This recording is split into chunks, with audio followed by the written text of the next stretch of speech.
So we're going to dive across now and have a look at Jaxon Smith-Njigba. He was a player that last year as a sophomore broke out in a massive way, putting up huge numbers despite being potentially the wide receiver 3 in an offense with Garrett Wilson and Chris Olave.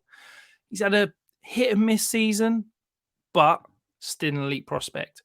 He's coming out of Ohio State, 5-star recruit, 6 foot, 200 pounds, primarily played out the slot, and that seems to be the biggest knock on him moving into this NFL draft process. Anthony, where are you on Smith-Njigba?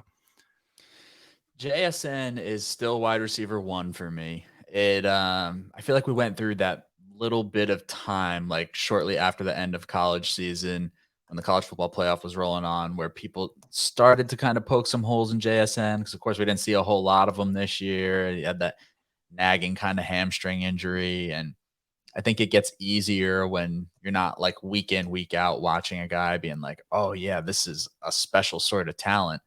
But like you said, this is a guy that as a sophomore put up 1,609 touchdowns, and that was with Chris Olave and Garrett Wilson on the field. So I think the upside is through the roof with Jaxon Smith-Njigba. Like you said, did a majority of the work from the slot, and that's what a lot of people will point to. But I think every year we see, smart teams move their best players around, and we see, we did the same thing with Justin Jefferson the year he was coming out, right? It was just Justin Jefferson did so much of his damage from the slot. And I think it's a fair point to bring up, but I don't think it's the be all end all for Jaxon Smith-Njigba's game. I think he can win from the outside, and I think a smart team will let him play a ton of snaps from the slot as well. I think he's elite at creating separation. He's got great hands. He's a very good route runner. The upside that we saw in his sophomore year was absolutely bananas. And I think it would have been the same thing in his junior season had he not dealt with the injury and kind of lingered around all year. And of course, Marvin Harrison Jr. broke out in a big way for Ohio State. But JSN, for what the upside is, he's kind of that blend of the upside is super high, but I do think he's got a relatively safe floor. Like I don't see a lot of scenarios that play out where he makes it to the NFL level and he's just not a good player. So I think the worst case scenario with him is, maybe he's never going to be somebody that's on the level of Jamar Chase or Justin Jefferson, but I think he's a really good wide receiver who I'd still be shocked if he wasn't a first round pick in the NFL draft. I know there was like kind of that, like some momentum building at one point, like he might fall out of day one on the NFL draft. I don't see it. I just, there's not enough other consistent players at wide receiver in this draft class that should go that much further ahead of him. He's an easy round 1 pick in rookie drafts.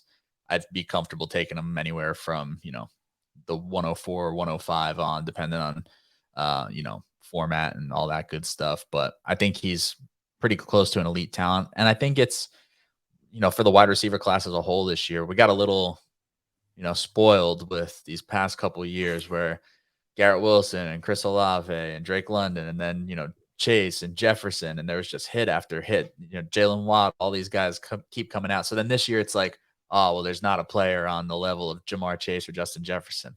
Well, that's true with most years, right? Like, I don't think that's not like a safe barometer to keep. So yeah, JSN for me, I think can really do the same kind of damage we saw at Ohio State at the next level. And I get the concerns of maybe lacking top end speed or doing most of his damage from the slot. But there was a time when we did the same thing with Garrett Wilson too. Like I remember before Garrett Wilson ran at the combine and people said, well, Garrett Wilson's not that fast. And then he ran sub 4.4. So I'll be interested to see what he runs. But I think even if JSN runs high 4.4s, low 4.5s, it's not the end of the world for me. I know some people will overreact to it, but just from a route running technician standpoint and what we've already seen him do, I'm pretty comfortable with locking him in as wide receiver 1. Yeah, absolutely. I love a good route runner when it comes to wide receivers, and to me, I think he's a natural separator. And I think that there's concerns that yes, he did play primarily out of the slot, but I don't think that's a cap on him. I think he has the ability to play outside. I think he's got a good release package. I don't think he's one of these guys that, he only lined up in the slot because he couldn't beat press man coverage. And I think that he's able to do that. I think that he will worst case scenario, he's an above average slot receiver in the NFL. Mm-hmm. But that's not necessarily a bad thing. Yeah.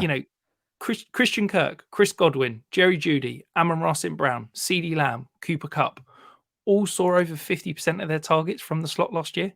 But let's not pretend like slot receivers are this terrible fantasy asset that we don't want any part of. I think he could be an X at the next level, but I don't think he has to be an X to be fantasy relevant. And I think that if that's the one knock on him, is that he got injured a little bit this year and he's not a true outside receiver, then I'm happy to take the discount in drafts because I think he is an elite route runner. I think he's a good athlete. I don't see 4.2, 4.3 speed, but I don't think we need that to succeed in the NFL. I go back to the video. I get that it's players talking about themselves, but Garrett Wilson, Chris Olave, JSN all sat around at the training, and they go, "Who's the best athlete?" These are three competitive guys, and they all point to JSN.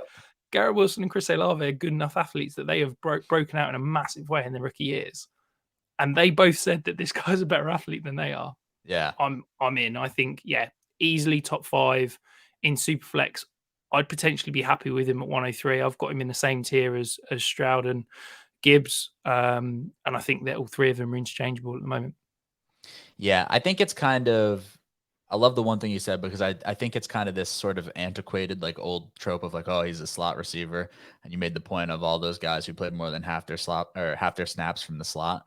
Because I agree. I think JSN could play from the slot. I think he could play X. I think what it is that I don't think he played primarily from the slot because he had to play primarily from the slot. I think he played primarily from the slot because they had the luxury of 3 elite wide receiver talents on the field at the same time. And I really think, had he stayed healthy this year, that we could have seen a lot more of him on the outside with Emeka Egbuka bumping inside and Smith-Njigba and Marvin Harrison Jr. both on the outside at times. So, but yeah, it's, good teams will move him around. Smart teams will move him around just the way some of those other offenses are smart enough to move their playmakers down into the slot and get favorable matchups as well. Yeah, exactly that.